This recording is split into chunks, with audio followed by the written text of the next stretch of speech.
So why are we discussing the issue of triple talaq once again when the Supreme Court has already struck it down as an illegal practice in this country in August this year? Well, we are discussing the instantaneous triple talaq once again because the government has decided to now draft a law that will make the practice of triple talaq a non-bailable and cognizable offence with a jail term of 3 years for the offender. Therefore, the issue of triple talaq is back in focus.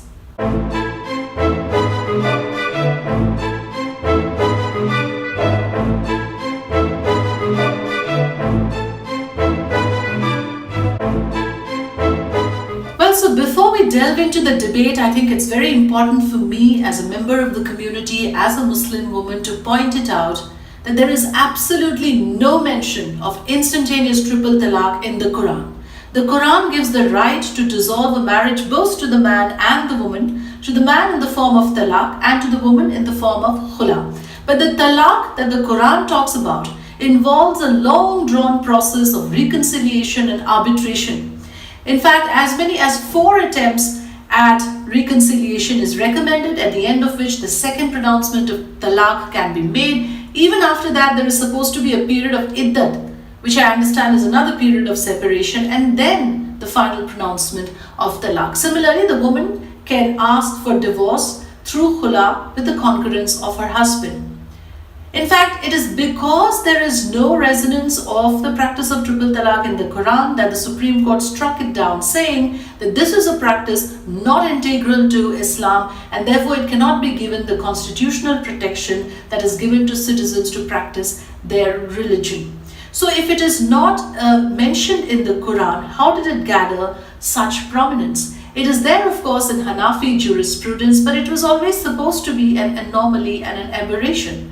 The reason why it gained such prominence is perhaps because of patriarchal mindset, perhaps because of certain vested interests, or even bodies like, say, All India Muslim Personal Law Board, which wanted to keep some of these practices alive for their own sustenance. But all that is a matter of conjecture. What is important here is that 22 Islamic countries had banned this practice. So what took us so long?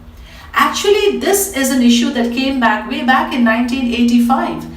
In the Shabano case, where a 73-year-old woman was divorced by her husband through triple talaq, she approached the courts for maintenance and the court ruled in her favor by invoking a criminal procedure, a criminal code.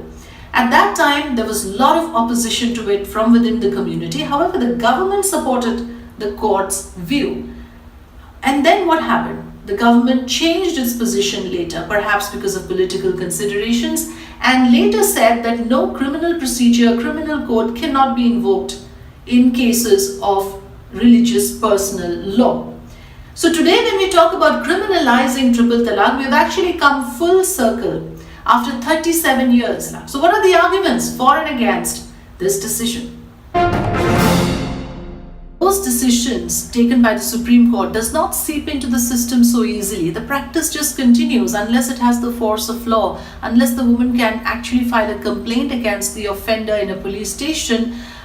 It just holds no meaning, because for the larger masses, a decision taken by the Supreme Court banning the practice would have no meaning without the force of law. Now, what is the argument against it? The argument against it is a very primary argument that can the executive, the legislature, the judiciary intervene in religious personal law, religious freedom.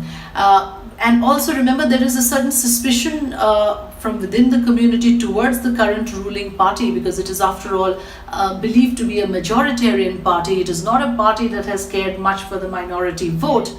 According to 2011 census, 83.9 million Muslim women in this country, only 2.1 lakh are divorced women. Now, even if we say that all of them have been divorced through triple talaq, the percentage of women who are afflicted by this problem is 0.02% of the total Muslim women in this country. So the argument is, why is the government hell-bent on cherry-picking this issue, which afflicts such a small, minuscule minority percentage of population, when there are far bigger problems afflicting this country? In fact, experts believe that the government could have done well to address the issue of illiteracy and uneducation among Muslim women. The percentage there is much higher.